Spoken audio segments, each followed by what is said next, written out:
If you think modern politicians are eccentric, wait until you meet George the British king who literally talked to trees.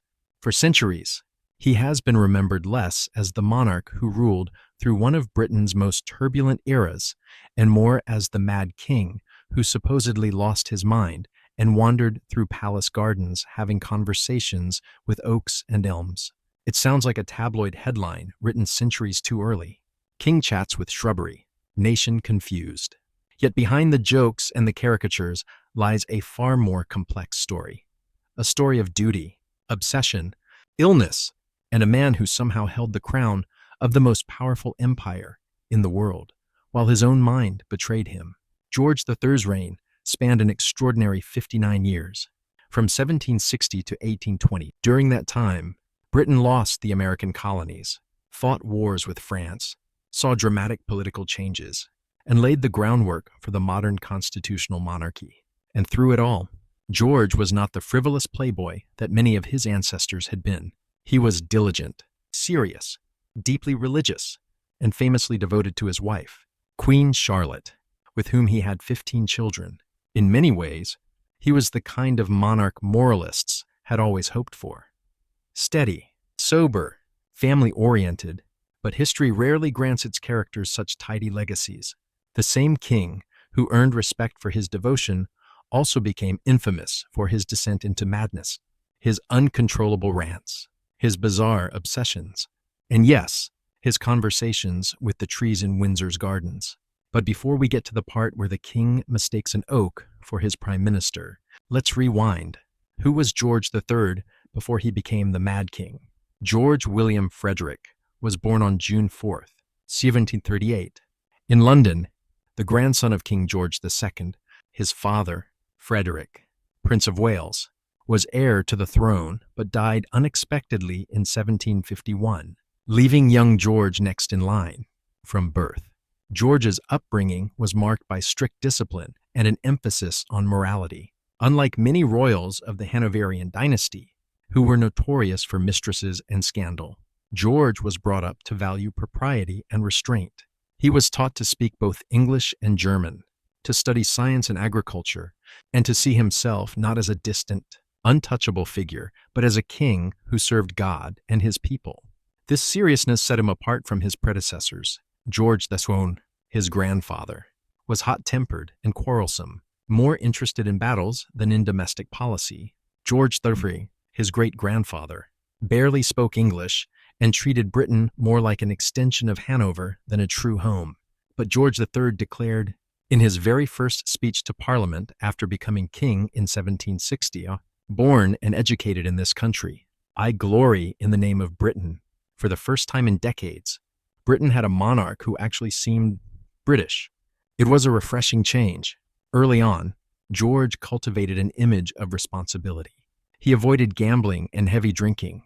He maintained a relatively modest lifestyle compared to some of his peers, and he threw himself into the details of governance. He loved science.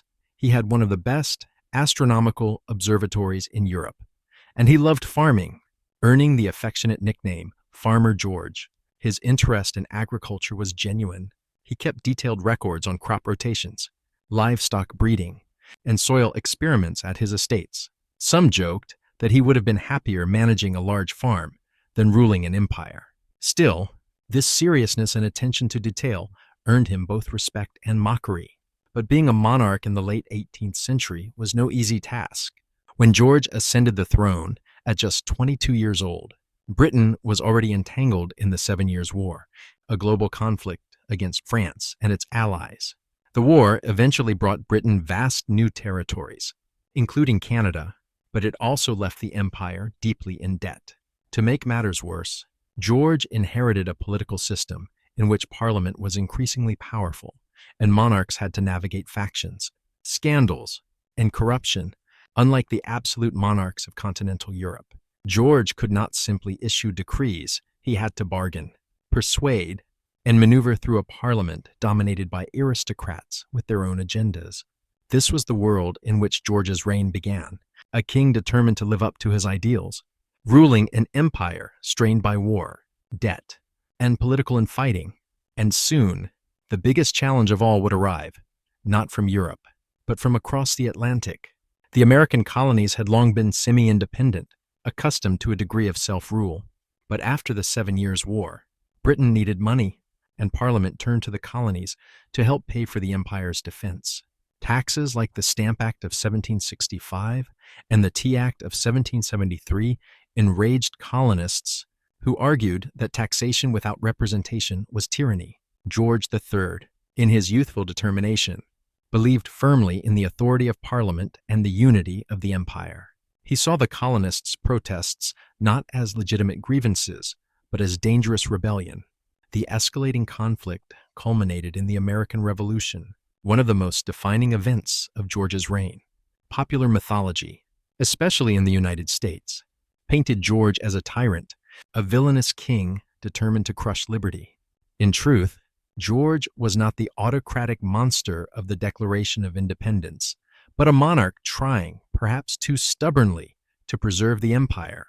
He underestimated the depth of colonial resentment, overestimated Britain's ability to subdue the rebellion, and failed to recognize that compromise might have preserved unity.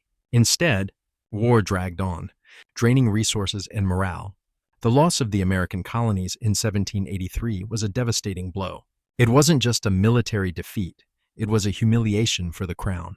For many in Britain, it seemed like the empire was crumbling.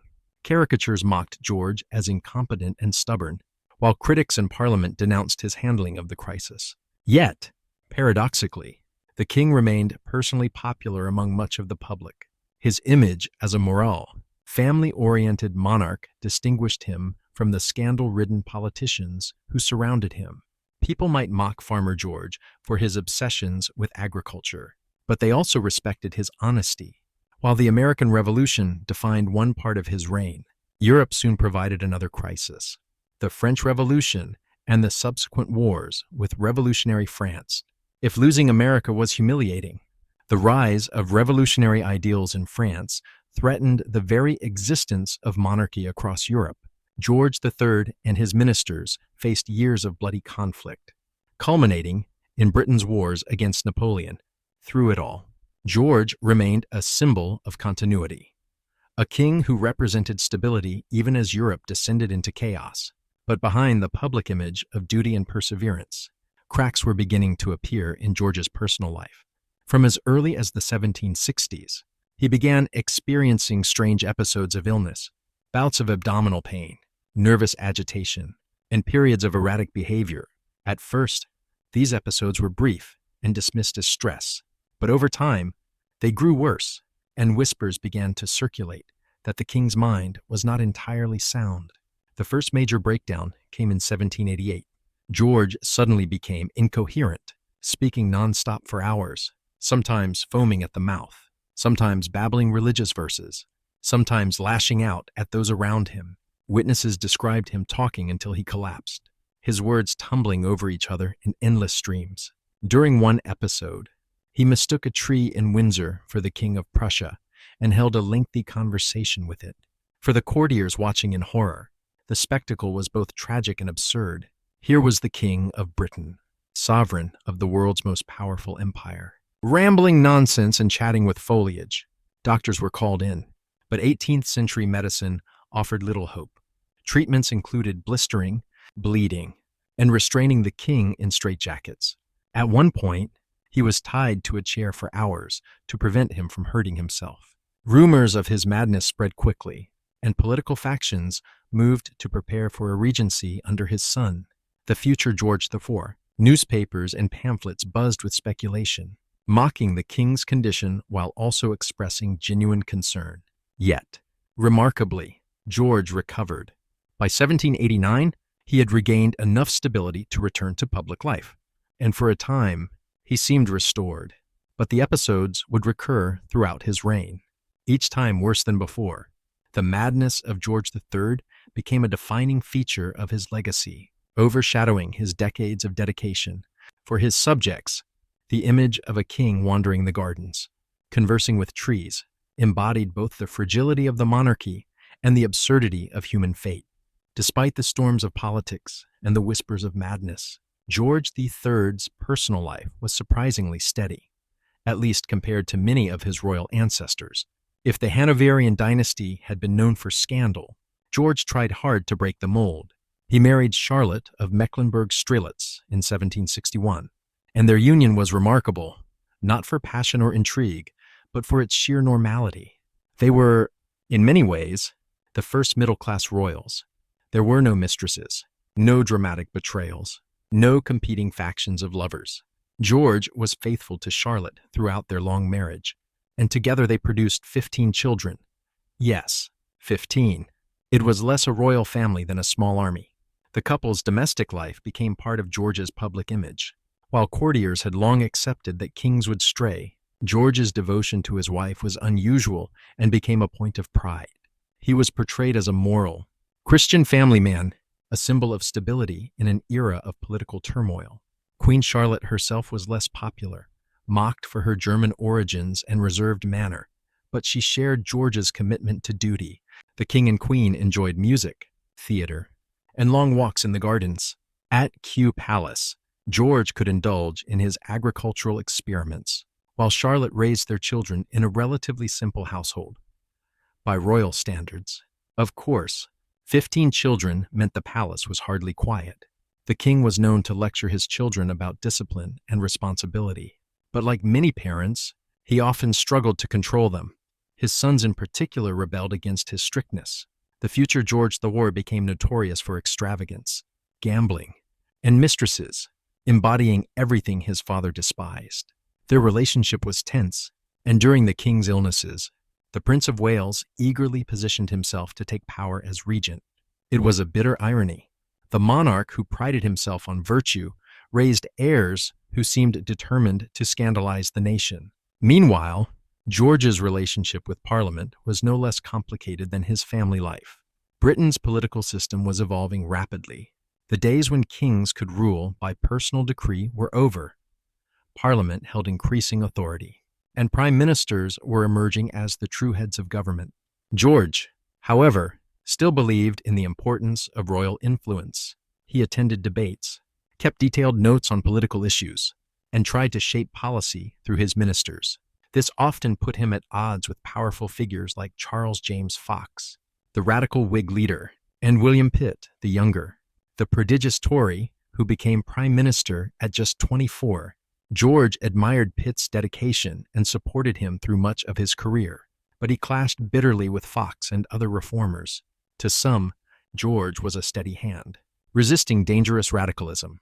To others, he was stubborn and reactionary, unwilling to adapt to a modern constitutional monarchy. His interventions in politics sometimes backfired. When he tried to assert too much control, critics accused him of undermining Parliament, but when he withdrew, ministers accused him of neglect. It was a no-win situation. Yet through it all, George retained a sense of duty. Even as his health faltered, he continued to read government papers, consult with ministers, and try to fulfill his role as best he could. But the shadow of madness never left him. His illnesses returned in cycles, each time more severe. During these episodes, his behavior could swing from manic energy to deep despair. He would talk for hours without pause, his words spilling out in a torrent, sometimes coherent, sometimes nonsensical. He once reportedly shook hands with an oak tree in Windsor, convinced it was the King of Prussia. He shouted at servants, gave rambling speeches to no one in particular, and sometimes laughed uncontrollably. For courtiers, it was both terrifying and absurd. How could the man who governed an empire be reduced to such incoherence? Yet there was also dark humor in these moments, and contemporaries were not above making jokes. Pamphleteers seized on every rumor, turning the king's illness into fodder for satire. Cartoonists like James Gilray depicted George as deranged, babbling nonsense while politicians schemed around him. The image of the Mad King entered public consciousness, overshadowing his decades of service. Even sympathetic observers sometimes resorted to humor as a way to cope with the tragedy. One courtier quipped that the king's conversations with trees made him more agreeable than many human politicians.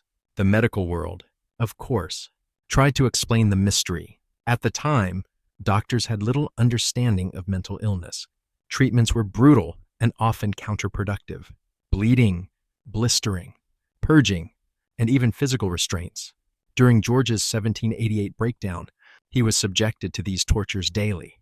The physician Francis Willis became famous for his supposed treatment, which consisted largely of strict discipline and physical control. While some credited Willis with restoring the king, modern historians suspect that George's recovery was simply the natural course of his illness.